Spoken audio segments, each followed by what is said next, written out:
फैसलाबाद में दिल दहला देने वाला वाकया। बीवी ने आशना के साथ मिलकर शूटर हायर किया और फिर अपने शौहर को मरवा दिया। ये पहले टिकटॉक पे इनकी आपस में बातचीत होती है, मुलाकातें भी करता है। 2 दफा जो खावन रक्षंदा का वो इसको पकड़ लेता है बात करते हुए, फिर इनकी प्लानिंग शुरू हो जाती है।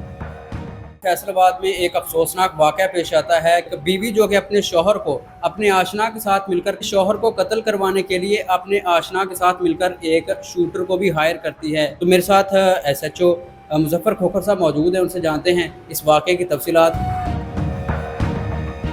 ये मोरखा 9/5/25 को एक इमरान नामी शख्स जिसने एक दुकान बना रखी है अपनी, डेली उसकी रूटीन यही थी कि उसने पूरे 1 बजे निकलना है, शॉप बंद करके घर जाना है।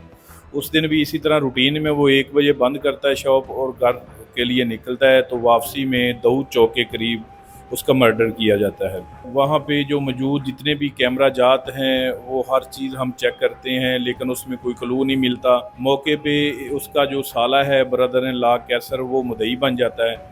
उसकी मुद्दईयत में FIR होती है। तो उसके भाइयों से भी रब्ता किया जाता है जो कि बेसिकली लइये के रैशी हैं। इसकी जो बीवी है मकतूल की, उससे भी रब्ता किया जाता है कि हमें इसमें कोई क्लू दें, आया कि उस किसी के साथ कोई दुश्मनी थी, कोई लेन देन का तनाज़ा था, किसी का डिस्प्यूट था, तो हमें इसमें कोई मावनत करें, हमारी कोई होपफुल चीज़ नहीं मिलती हेल्पफुल जिससे हम इसको ट्रेस कर सकें। तो बिल्कुल ये बंद दरवाजे की तरह होता है, ना तो मतलब उसमें कोई इंटरेस्टेड होते हैं मुद्दई, ना इसमें कोई हमसे पूछता है कि यार हमारा मर्डर हुआ था तो हमारे केस का क्या बना। पूरा 1 वीक तो हमने कैमरे पे लगाया है, उनकी मदद से हमें कोई ना कोई इसमें हेल्प मिल सके, लेकिन वहाँ से हमें कोई क्लू नहीं मिलता। फिर इसके CDR लिए जाते हैं, जो इसकी ससुराल फैमिली है, इसकी वाइफ के, इसकी सास के, जितने इसके साले हैं, ससुराल फैमिली में जो जो भी मेंबर सामने आते हैं, इवन के इसके भाइयों के, इसके भतीजे भांजे और इसके जितने भी दोस्त हैं जिनका हमें पता चला है कि इनके साथ इसकी बहनी उठनी है,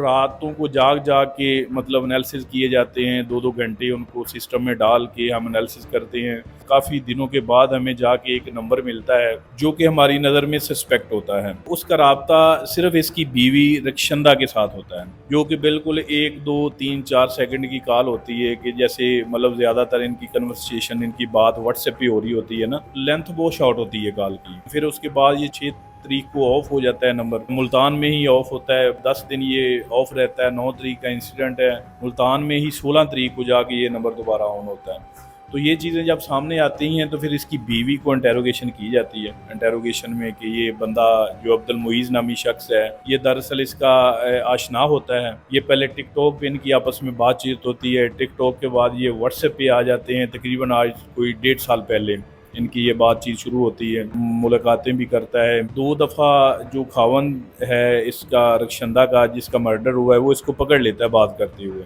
इस बात का इसको रंजिश होती है, तो यहाँ से फिर इनकी प्लानिंग शुरू हो जाती है। मुइज़ जो है वो वहाँ पे एक ज़ीशान और शानी नामी शूटर है, उसको हायर करता है। उसके बाद साथ इनकी डील हो जाती है। वो कहता है कि मैं 3 लाख रुपया लूँगा, जिस पर बाकायदा तौर पे उसको यहाँ पे लाया जाता है। ये सारी प्लेस ऑफ अकरेंस, जहाँ पे शॉप है, जहाँ जिस रास्ते घर जाता है, ये सारा उसको विज़िट कराया जाता है, टाइम टेबल बताया जाता है और 1,15,000 रुपया भी उसको दिया जाता है एडवांस में। बाद में मुइज़ और जो शानी है शूटर, इनकी आपस में हो जाती है। वो कहता है मुझे सारे पैसे एडवांस में दें, तो मुइज़ उस पर ट्रस्ट नहीं करता, तो वो खुद आके उसको कत्ल कर देता है। शूटर का इसके अंदर जो रोल है उसके ज़रा बताइएगा कि क्या क्या उसने इसके अंदर किया, इस मामले के अंदर मशवरे में शामिल है। उसके बाद वो आके बाकायदा तौर पे यहाँ पे अपनी पेमेंट लेता है इस काम की, तो शॉप पे भी जाता है कस्टमर बन के उसको देखने के लिए, और जहाँ से वो जिस रास्ते से घर जाता है वो सारा विजिट करता है इसमें बाकायदा तौर पर। शूटर था, उसका क्रिमिनल रिकॉर्ड वगैरह कोई था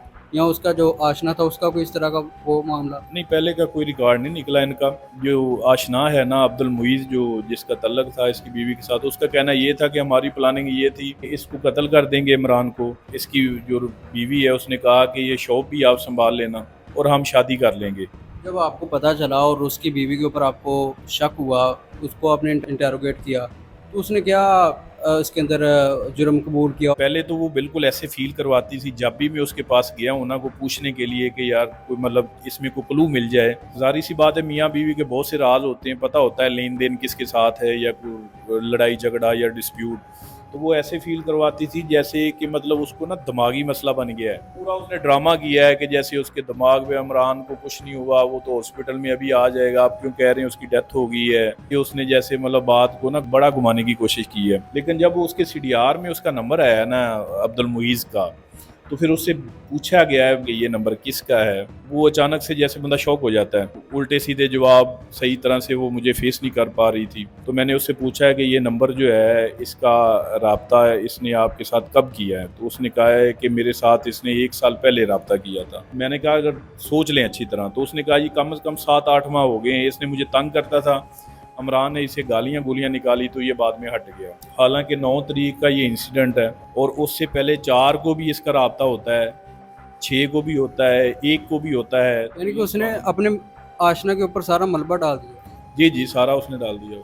मुजफ्फर भाई फिर कैसे गिरफ्तार किया गया, कहाँ गिरफ्तार किया गया मुलजमान को, और कितनी मेहनत करनी? इसके लिए ये हुआ है कि इसको सिर्फ उसके नाम का पता था कि मुईज़ उर्फ शावार उसका नाम है और वो मुल्तान का रहायशी है। ये चूंकि वहाँ पे नहीं गई, वो ही आता था, इसको आगे एग्जैक्ट एड्रेस तक का नहीं पता था सिवाय एक मोबाइल नंबर की। तो इसमें हमें काफ़ी मेहनत करनी पड़ी है। इसमें हमने वर्सेस लिए हैं, उसके वर्सेस लेके उसकी लोकेशनें लेते रहे हैं। वर्सेस के ऊपर जो उसका एड्रेस था, उस एड्रेस पे जाके हमने चेक किया तो वो एड्रेस अपना चेंज कर चुका था। आगे उसने रेंट पे कहीं मकान ले लिया, उधर हम पहुंचे अपने सोर्स के जरिए, लोकेशनों के जरिए भी पता चला है कि इसने मकान चेंज किया। मतलब इस दौरान इसने 2 दफ़ा अपना मकान चेंज किया रेंट पे। देन हम जाके फिर ये हम 3 दिन और 2 रातें उधर रहे हैं। काफ़ी मेहनत के बाद इसको हमने अरेस्ट किया है। फिर इससे बात सारी सामने आई है, जिससे पूछ कुछ उधर इंटेरोगेशन की। आगे फिर हम इसको इस्तेमाल करते हुए जीशान तक पहुंचे हैं। जीशान शानी जो शूटर था उसको भी पकड़ा है फिर उधर से। मुजफ्फर भाई जो मुलजमान हैं उनके ऊपर कौन कौन सी दफात लगती हैं? FIR जो हुई है वो तो 302-34 में हुई है।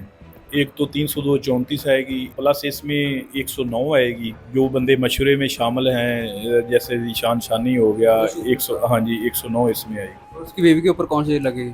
उसकी बीवी भी 302-109 दोनों में मुलव्वस है। ये लोगों के लिए क्या पैगाम देना चाहेंगे? सोशल मीडिया का गलत इस्तेमाल करने की वजह से सारा कुछ हुआ है कि अपने खावंद को कत्ल करवा दिया। दैन फिर इसके 3 बच्चे हैं, बच्चे रुल गए, एक हंसता बसता घर इसने तबाह कर लिया अपने हाथों से। इसको पॉजिटिव इस्तेमाल करें, ऐसी नेगेटिविटी एक्टिविटीज से बचें।